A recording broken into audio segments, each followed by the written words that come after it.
Sur ces images, ce groupe de rebelles pro-occidentaux pénètre dans ce quartier du sud d'Alep. Depuis 3 semaines, ils étaient encerclés par l'armée syrienne.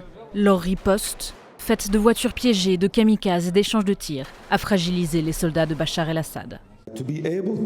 Nous avons été capables de briser ces forces et de briser ce siège et d'arriver à un moment où nous parlons sérieusement de libérer la ville. Je pense que c'est miraculeux. La victoire est célébrée par les habitants. Des camions chargés de nourriture ont enfin pu accéder aux zones assiégées. Mais les couloirs humanitaires restent fragiles, les réserves sont faibles, l'eau et l'électricité sont coupées depuis plusieurs jours. Plus d'1,5 million de personnes vivent dans une ville en ruine. Je ne sais pas comment on a fait pour sortir. On n'avait pas de nourriture, pas de boisson, rien. On a fui. C'est un miracle qu'on ait réussi à partir ensemble avec nos enfants. Les deux camps promettent de se livrer une intense bataille. D'un côté, l'alliance rebelle formée de plusieurs groupes, dont certains sont salafistes et djihadistes.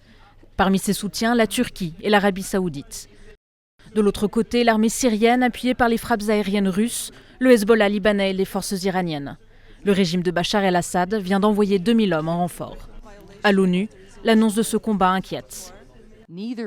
Aucun camp ne sera capable de remporter une victoire décisive dans cette bataille pour le contrôle d'Alep.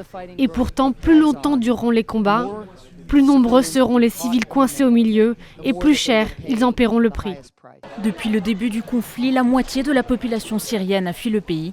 290 000 personnes sont mortes.